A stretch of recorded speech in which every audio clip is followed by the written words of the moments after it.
Chapter 115. Luigi Vampa's bill of fare. We awake from every sleep except the one dreaded by Danglars.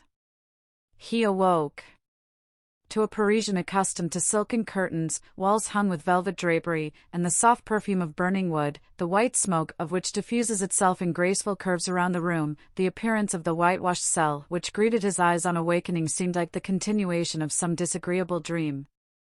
But in such a situation a single moment suffices to change the strongest doubt into certainty. Yes, yes, he murmured, I am in the hands of the brigands of whom Albert de Morcerf spoke. His first idea was to breathe, that he might know whether he was wounded. He borrowed this from Don Quixote, the only book he had ever read, but which he still slightly remembered. No, he cried, they have not wounded, but perhaps they have robbed me, and he thrust his hands into his pockets. They were untouched. The 100 louis he had reserved for his journey from Rome to Venice were in his trousers pocket, and in that of his greatcoat he found the little note-case containing his letter of credit for 5,050,000 francs. Singular bandits, he exclaimed, they have left me my purse and pocketbook. As I was saying last night, they intend me to be ransomed. Hello, here is my watch. Let me see what time it is. Danglars' watch, one of Brigitte's repeaters, which he had carefully wound up on the previous night, struck 5:30. Without this, Danglars would have been quite ignorant of the time, for daylight did not reach his cell. Should he demand an explanation from the bandits, or should he wait patiently for them to propose it? The last alternative seemed the most prudent, so he waited until 12 o'clock. During all this time a sentinel, who had been relieved at 8 o'clock, had been watching his door.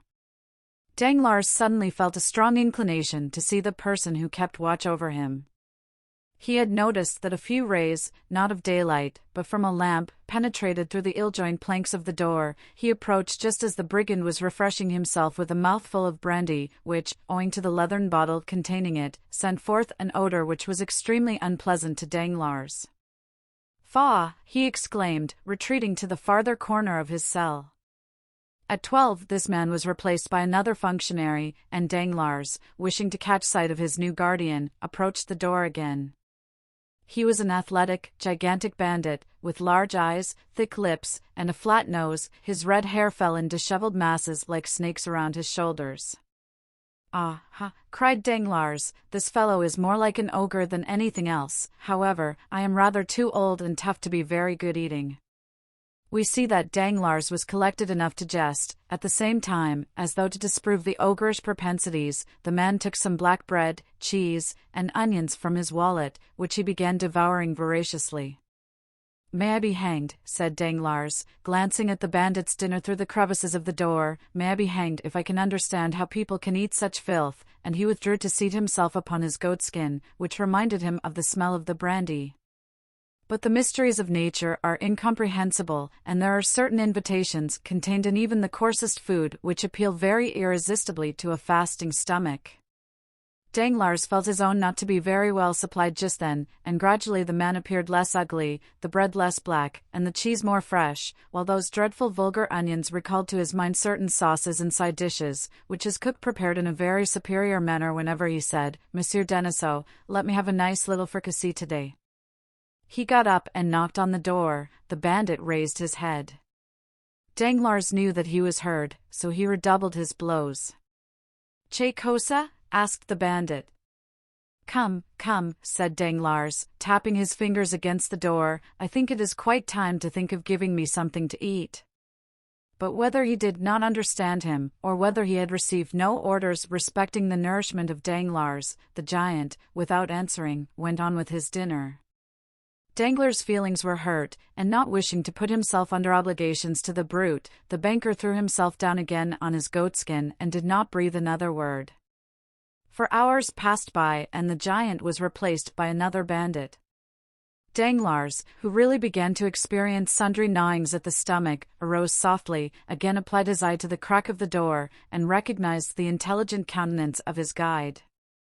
It was, indeed, Peppino, who was preparing to mount guard as comfortably as possible by seating himself opposite to the door, and placing between his legs an earthen pan, containing chickpeas stewed with bacon. Near the pan he also placed a pretty little basket of Viltri grapes and a flask of Orvieto. Peppino was decidedly an epicure. Danglars watched these preparations and his mouth watered.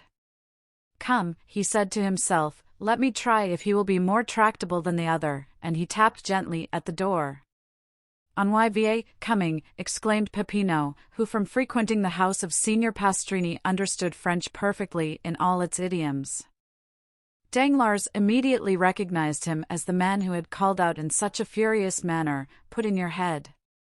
But this was not the time for recrimination, so he assumed his most agreeable manner and said with a gracious smile, "Excuse me, sir, but are they not going to give me any dinner? Does your Excellency happen to be hungry?" "Happen to be hungry, that's pretty good, when I haven't eaten for 24 hours, muttered Danglars. Then he added aloud, "Yes, sir, I am hungry, very hungry." "And your Excellency wants something to eat?" "At once, if possible, nothing easier," said Peppino. "Here you can get anything you want, by paying for it, of course, as among honest folk."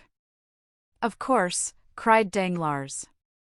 "Although, in justice, the people who arrest and imprison you ought, at least, to feed you." "That is not the custom, Excellency," said Peppino. "A bad reason," replied Danglars, who reckoned on conciliating his keeper, "but I am content." "Let me have some dinner." "At once." "What would your Excellency like?" And Peppino placed his pan on the ground, so that the steam rose directly under the nostrils of Danglars. "Give your orders." "Have you kitchens here?" "Kitchens, of course, complete ones." "And cooks?" "Excellent." "Well, a fowl, fish, game, it signifies little, so that I eat." "As your Excellency pleases." "You mentioned a fowl, I think?" "Yes, a fowl." Peppino, turning around, shouted, "A fowl for his Excellency." His voice yet echoed in the archway when a handsome, graceful, and half-naked young man appeared, bearing a fowl in a silver dish on his head, without the assistance of his hands. "I could almost believe myself at the Café de Paris," murmured Danglars.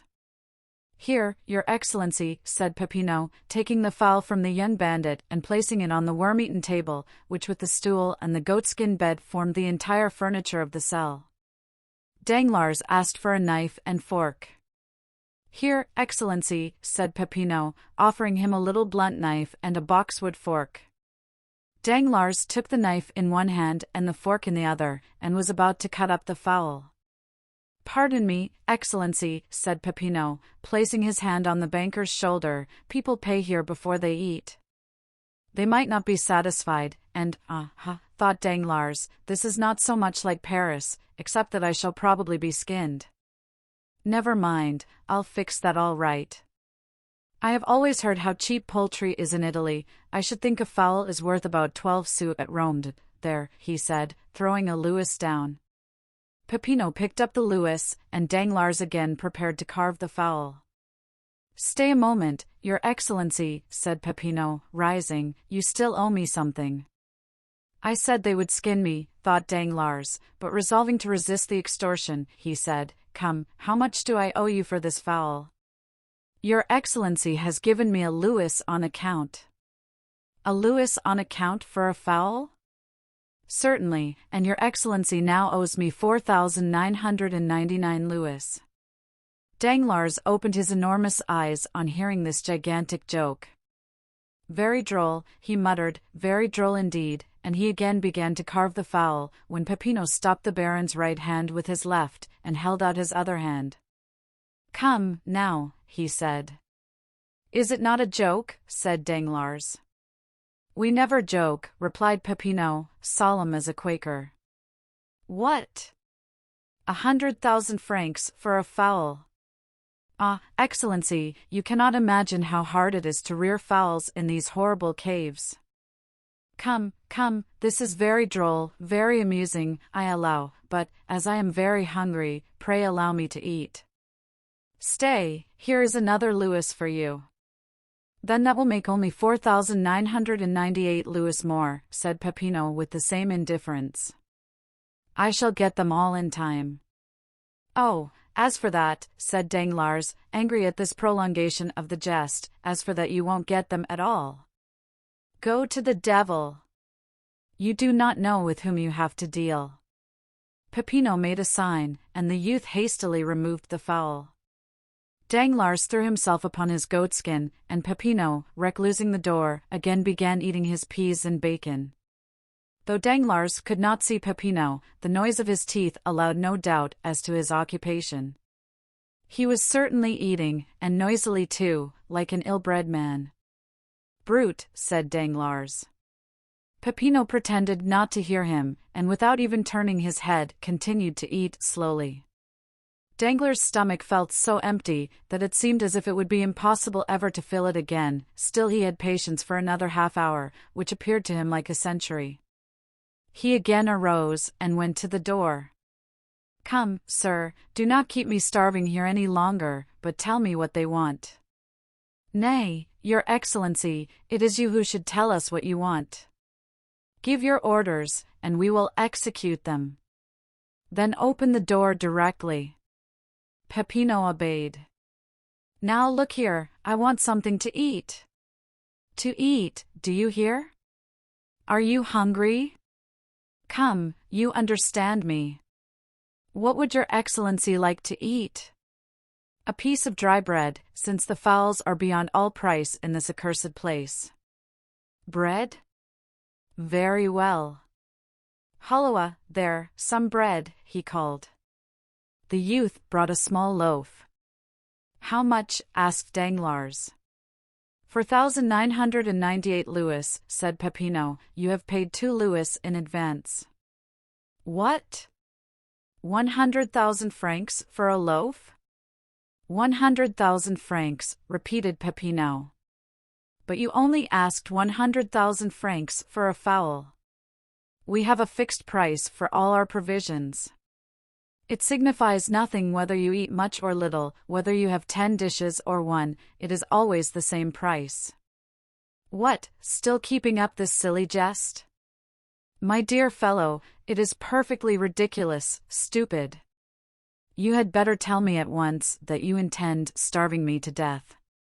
Oh, dear, no, Your Excellency, unless you intend to commit suicide. Pay and eat. And what am I to pay with, brute? Said Danglars, enraged. Do you suppose I carry 100,000 francs in my pocket?